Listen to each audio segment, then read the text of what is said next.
I still remember my first time there. I thought, okay, it's an endurance race. It's a bit longer than the normal 6-hour races, but I thought, okay, not so much different. But obviously, it's completely different. Le Mans, obviously 24 hours, starts at 3 o'clock on the Saturday, finishes at 3 o'clock on the Sunday. 3 drivers per car, so roughly 8 hours each, but it doesn't always work like that. One year I did 10 hours. For Le Mans, they're obviously going to be in the car for a long time, so it's about training them to be able to withstand the heart rate, high intensities over a long period of time, the high heat that they're subjected to. They can get cockpit temperatures of anywhere up to 50 degrees.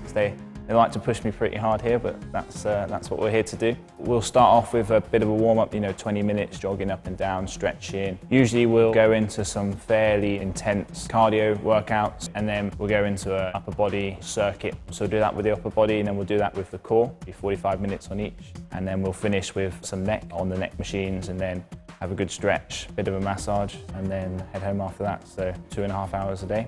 The most important thing with training the neck is the safeguarding of it, because it is a small group of muscles and you can't just load it up with heavy weight.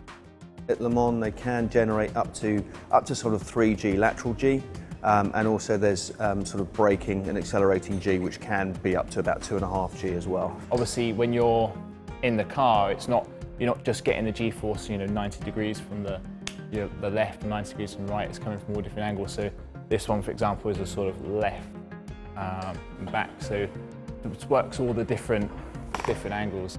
The most common injury depends.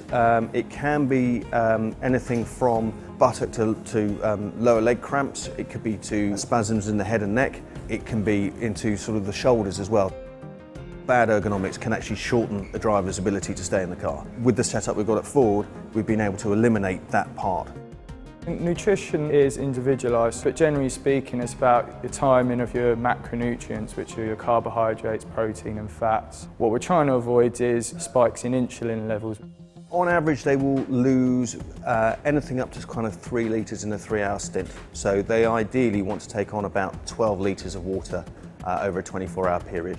So that's where it's important that you don't have a mix too heavy in water or too heavy in electrolyte, because it's all about maintaining that balance. If they're driving on average 8 hours out of the 24, the rest of the time ideally would be sleeping. Doesn't always happen, and again it's quite difficult for the drivers to switch off. You're not sleeping, you're always listening to the radio, what the other drivers are saying, and try to hear if your car's still running.